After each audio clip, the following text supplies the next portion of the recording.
नमस्कार दोस्तों। आज हम बात करने वाले हैं चाइल्ड एजुकेशन प्लान के बारे में। जब भी कोई मेरे पास लोग आते हैं एजुकेशन प्लान के बारे में जानने के लिए, तो सबसे पहला जो मेरा उनसे क्वेश्चन होता है वो यही होता है कि आप बच्चे की पॉलिसी चाहते हैं या बच्चे के लिए पॉलिसी चाहते हैं। सबसे पहले तो आपको ये डिसाइड करना है। तो दोनों में अंतर क्या है? बच्चे की पॉलिसी मतलब बच्चे का लाइफ इंश्योरेंस, जिसमें इंश्योरेंस कवर बच्चे का रहेगा। और बच्चे के लिए मतलब बच्चे के लिए पॉलिसी का मतलब है कि इंश्योरेंस पेरेंट का होगा, फादर या मदर कोई भी हो सकता है वो, और उसमें बेनिफिशियरी जो होगा वो बच्चा रहेगा। तो मेरी पहली एडवाइस यही होती है कि अगर आपका सफिशिएंट इंश्योरेंस नहीं है तो आप बच्चे के लिए पॉलिसी लें, यानी कि अपनी लाइफ का कवर लें। अगर कोई यहाँ मेडिकल इशू है या कुछ और प्रॉब्लम है, आपको पॉलिसी नहीं मिल सकती है, तो आप बच्चे की पॉलिसी पे जा सकते हैं। नहीं तो प्रेफरेंस यही रहनी चाहिए कि आप अपना इंश्योरेंस लें और बच्चे को नॉमिनी बनाएं। अब बच्चे के एजुकेशन प्लान में क्या क्या होना चाहिए?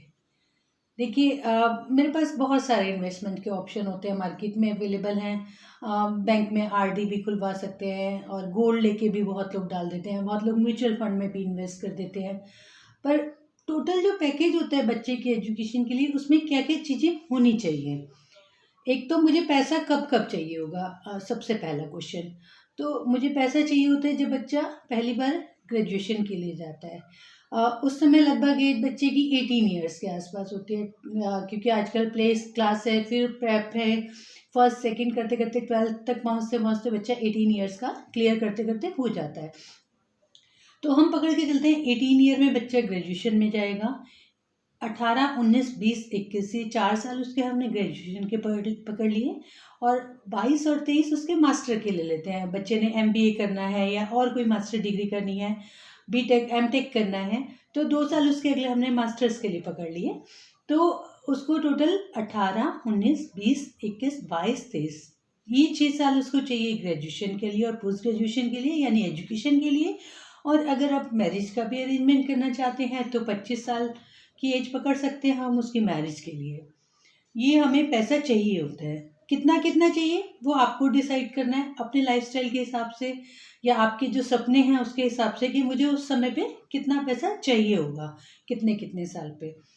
अब ये तो हमने डिसाइड कर लिया कि हमें बच्चे के लिए कितना पैसा चाहिए। उसके लिए हम आपको रिवर्स कैलकुलेशन करके बता देते हैं कि इतने पैसे के लिए आपको कितना रुपया इन्वेस्ट करना होगा।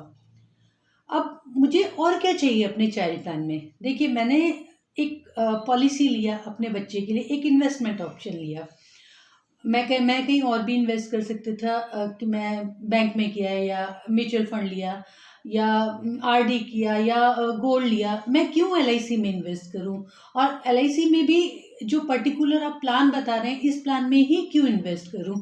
तो एक हमारी लाइफ में एक समस्या होती है जो कि एक यूनिवर्सल ट्रुथ है, जिसके बारे में हम लोग बात करते हुए भी डरते हैं, कि अगर भगवान न करे पेरेंट के साथ कुछ मिसहैपनिंग हो जाए तब क्या होगा? देखिए, मैंने सपना देखा बच्चे की एजुकेशन का, उसके लिए मैंने इन्वेस्ट किया। अगर मैंने कहीं और इन्वेस्ट किया होता तो क्या होता कि जो उस समय वैल्यू होगी, मान लीजिए गोल्ड मैंने खरीदना शुरू किया कि मैं 10,000 रुपये महीने का, 15,000 रुपये महीने का गोल्ड लेके डालता रहता हूँ। तो मान लीजिए भगवान अगर 1 साल बाद, 2 साल बाद, 5 साल बाद ऐसा कुछ हो जाता है, तो जितना मैंने अब तक इन्वेस्ट किया, या आरडी में जो भी इन्वेस्ट किया हुआ है, या म्यूचुअल फंड जितने के अब तक इन्वेस्ट किए, जो उसकी वैल्यू है, वो पैसा मेरे नॉमिनी को मिल गया, उसके अलावा कुछ भी नहीं। या मैंने कोई और पॉलिसी ली हुई है तो उसका क्या हुआ, इंश्योरेंस का पैसा मिल गया, बट मेरे को पैसा कब चाहिए? जब बच्चा 18 ईयर्स का होगा। उसके बाद में ही मुझे एक टर्म पे पैसा चाहिए ना, 18, 19, 20 वाला जो हमने अभी प्लान किया था। अगर पैसा पहले मिल गया तो एक तो अगर कहीं और इन्वेस्ट किया तो पूरा पैसा ही नहीं मिला जितना मुझे चाहिए, और अगर मैंने LIC का भी कोई और प्लान लिया हुआ है तो उसमें क्या हुआ, उस समय पैसा मिल गया जितने की मेरी पॉलिसी थी और बोनस वगैरह मिला के। बट ये ज़रूरी नहीं है कि जो सर्वाइवल पार्टनर है या जो अदर फैमिली मेम्बर्स हैं वो इतने जो है फाइनेंशियली एजुकेटेड हों कि उस पैसे को सही जगह इन्वेस्ट कर सके और बच्चे की एजुकेशन तक उसको रोक के रख पाएँ या बचा के रख पाएँ या उसको बढ़ा सकें। तो मेरे को एक ऐसा प्लान चाहिए जिसको मैंने आज ले लिया, उसके बाद में मैं रहूं, या ना रहूं, मेरे बच्चे की एजुकेशन पे आंच नहीं आनी चाहिए।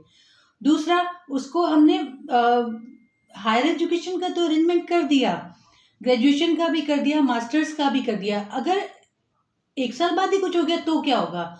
1 साल बाद तो बच्चा कॉलेज नहीं जाने वाला ना, उसको कॉलेज तक पहुंचने के लिए भी तो पैसे चाहिए। स्कूलिंग इतना महंगा हो रहा है, और उसका एजुकेशन का स्कूलिंग का पैसा ही नहीं होगा तो वो मास्टर्स तक या ग्रेजुएशन तक पहुंचेगा ही नहीं। तो जो हमारा अरेंजमेंट है, जो मैं आपको बता रही हूँ इस प्लान में, उसमें आपका जो है, अगर भगवान ना करे कुछ मिसहैपनिंग हो जाए, तो बच्चे को हर साल एजुकेशन के लिए 10% ऑफ सम एश्योर्ड मिलेगा। वो मिलेगा ही मिलेगा, जो कि गारंटीड होगा और टैक्स फ्री होगा इन केस ऑफ मिसहैपनिंग। और जो हमने प्लान किया था, जो ग्रेजुएशन के लिए फादर ने प्लान किया था और पोस्ट ग्रेजुएशन के लिए प्लान किया था, वो पैसा उसको और 10% ऐड होके मिलेगा। तो ये एक बहुत ही बढ़िया सुंदर सा सॉल्यूशन है बच्चे की एजुकेशन को कवर करने के लिए, और मस्ट हैव पॉलिसी है जो हर पेरेंट को लेनी चाहिए। अगर आप चाहते हैं आपके हिसाब से, आपके बजट के हिसाब से, आपकी रिक्वायरमेंट के हिसाब से आपको पर्सनलाइज प्रेजेंटेशन मिले, और तो आप मुझे अपना डिटेल व्हाट्सएप कर सकते हैं। मेरा नंबर है 9891112003। डिटेल्स में मुझे जो आपको भेजना होगा, आपका नाम, आपका डेट ऑफ बर्थ, बच्चे का नाम, बच्चे का डेट ऑफ बर्थ, और कितना कितना पैसा आप ग्रेजुएशन के लिए और मास्टर्स के लिए या मैरिज के लिए, जो भी आपकी रिक्वायरमेंट है, मुझे तब इतने पैसे की रिक्वायरमेंट है, वो आप मुझे भेज दीजिए। एक चीज़ और ध्यान रखिए कि बच्चा जब पैदा हो तभी ये प्लान ले लें, या ज़्यादा से ज़्यादा 2-3 साल का हो, क्योंकि जितना ज़्यादा आप लेट करेंगे उतना आपका इन्वेस्टमेंट ज़्यादा होगा और रिटर्न कम होगा। तो होप बच्चे के साथ आप एंजॉय करेंगे। अगर कोई भी मेरी सहायता की ज़रूरत हो तो मुझे व्हाट्सएप कीजिए। Thank you very much. नमस्कार।